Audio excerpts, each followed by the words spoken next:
What does it mean to be abnormal? Well, what does it mean to be normal? What does it mean to be mentally healthy?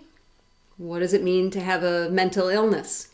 These are all very complicated questions. They seem simple, but you'll see in a minute they're rather complex. What we're going to talk about in this lecture and in my final lecture later this week will be topics that fall under the category of abnormal psychology.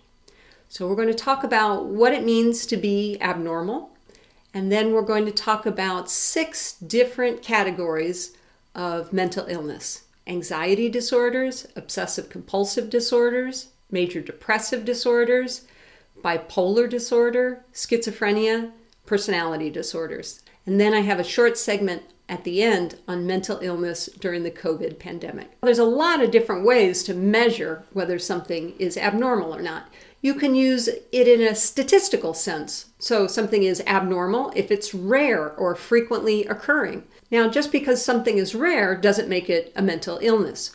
Archery is rare, surfing is rare, but they're not mental illnesses. Hallucinations are typically rare. People who experience hallucinations do so infrequently, right? It's abnormal, it's unusual from a time point of view. Part of the definition of whether something is abnormal in the mental health sense is whether the person experiences trouble adapting to their environment.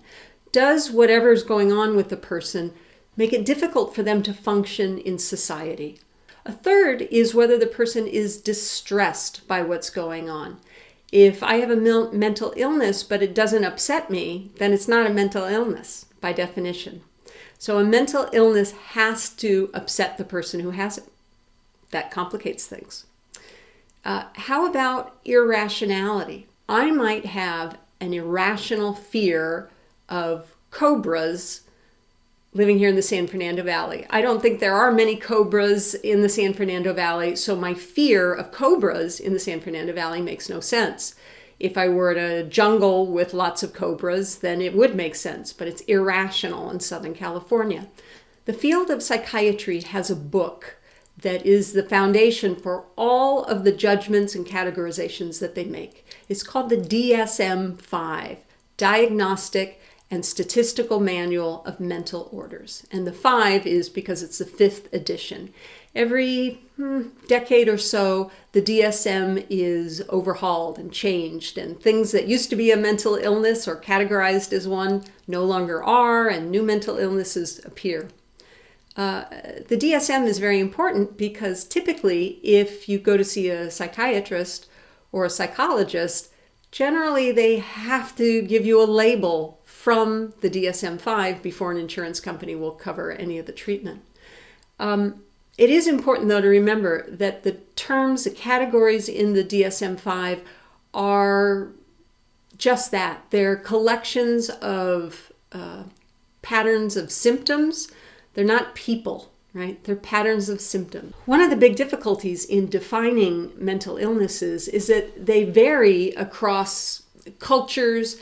They are associated with different value judgments, and that complicates things quite a bit. So in earlier versions of the DSM, for example, being gay, homosexuality, being gay or lesbian, was considered a mental illness. Then over the years, it was changed so that it was only a mental illness if you were unhappy with it, and it's adapted year after year. So there's all of these cultural values. In the US, it's not uncommon for people to raise their children in a very open way in which their children express their emotions freely, even if it's sort of a screaming fit. In other cultures, that is considered a mental illness. This woman is a very famous actress, and in Los Angeles, she's considered extremely beautiful. In other contexts, she would be seen as someone who's struggling with something like an eating disorder. And the ultimate complication of defining mental health and mental illness came from a study that this very complicated man ran, David Rosenhan. And he is famous for a study that was published in Science in 1973 called On Being Sane in Insane Places. And what Rosenhan did was the following. He got 8 people together, 8 of his friends, people he knew well, people he knew to be mentally healthy. And he sent each of them, including himself, to a different mental hospital. And when each of these people arrived at the mental hospital, they were supposed to tell the person at the front desk that they heard voices and that the voices said, "empty, hollow, thud." And then based on that, back then it was actually true, you could get admitted to a mental hospital. Now getting into a mental hospital is really hard because they're very expensive and insurance companies don't want to cover them. But back in the 70s, it was easy. These people would be admitted. They were all admitted to the mental hospital. And the question was, okay, once you get in, everyone was instructed to act perfectly normally. And they did. And the question was, how long would it take the psychiatrists and the psychiatric nurses in each of the hospitals to recognize that a perfectly sane person had been mistakenly admitted into the hospital? In other words, can a psychiatrist identify sane people when they're in a mental hospital? So how long do you think it would take psychiatrists to identify the perfectly normal, sane people in their mental hospital? Well, I can tell you what Rosenhan thought. He told his family he'd be back in a few hours. That's how long he thought it would take. That's not how long it took. According to Rosenhan, and there is some controversy about this, but according to Rosenhan, not one of the pseudo patients, so the healthy people who went in and then acted perfectly healthy, not one of them was identified by a psychiatrist or a psychiatric nurse. Interestingly, many of them were identified by the other people in the mental hospital, but the psychiatrists and the psychiatric nurses did not identify them. Not one was ever diagnosed as sane. Nope. Their length of stay varied, according to Rosenhan, somewhere between a week and almost 2 months. The average was about 3 weeks. These 8 people were given, according to Rosenhan, 2,100 pills to treat their mental illnesses, which of course they didn't have. You can imagine that this rocked the world of psychiatry. Many people thought it was a complete hoax. You know, Rosenhan was challenging the very foundation of psychiatry. If the psychiatrist can't even tell when somebody is healthy, how are they going to treat people who are mentally ill? But the Psychiatric Association was very upset about it. There was a big scandal that broke. And so Rosenhan decided to run a follow-up study. And in his follow-up study, he did something very tricky. He called up a number of hospitals and said, "Hi, I'm David Rosenhan. You may know me from the infamous paper, Being Sane in Insane Places. I'm about to run a follow-up study, and I'm going to send one of the healthy subjects in my current study to your mental hospital. You have been warned. See if you can find them. Click." So he did that to a number of different hospitals, and he watched what happened. Here's the thing with his follow-up study, he never sent anyone. He told the mental hospitals that he was sending people, but he never sent anyone. And according to Rosenhan, who tracked the hospitals of who was dismissed from the hospitals, 83 real patients were dismissed. And those 83 patients, the hospitals and the doctors thought that they were patients from Rosenhan's study. So, I mean, it makes you wonder, these 83 patients, were they sane? Did they have a mental illness? There's really no way to know. But it is terrifying to think that once you're placed inside a mental hospital, people see you as mentally ill, even experts like psychiatrists and psychiatric nurses. There are some videos where you can watch Rosenhan talk about this himself.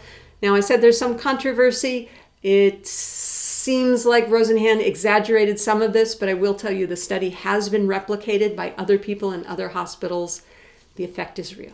So the Rosenhan study tells you everything you need to know in some sense about mental illness and mental health.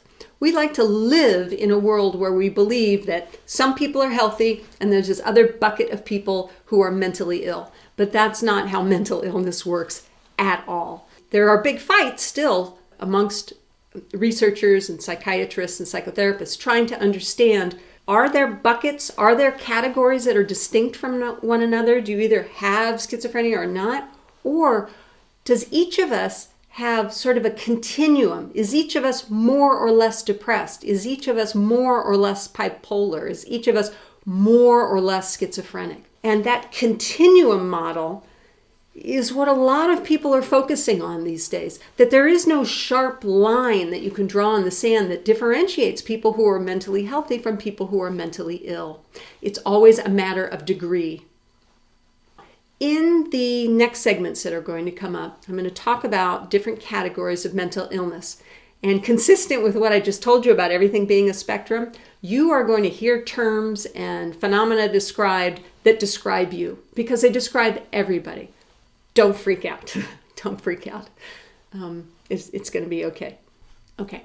While mental illness is very complicated to define, and so you need to be suspicious of pretty much everything I tell you, there are nonetheless standards for normalcy in basically every culture.